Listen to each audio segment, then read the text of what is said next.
तर मंडळी सर्वांनी आषाढी एकादशीच्या हार्दिक शुभेच्छा। सकाळी उठून झाले विठ्ठलाचे आणि रुक्मिणीचे दर्शन, तर त्यानंतर ते काय होतं मंडळी, आपण परत आलेले ब्लॉग डे सॅडमध्ये आणि खाली साबुदाण्याची खिचडी प्लेटमध्ये।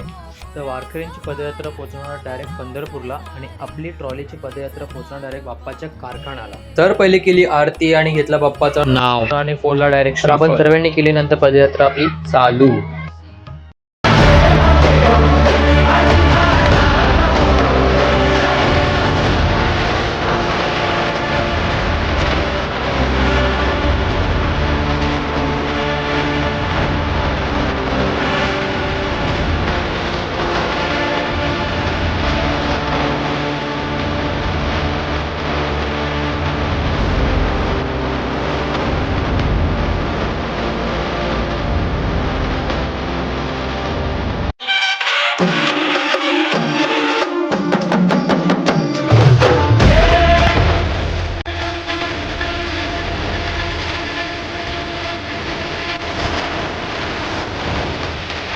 तर भेटूया तुम्हाला पुढच्या ब्लॉगमध्ये, तोपर्यंत विसरू नका कारण की आपण येणार परत।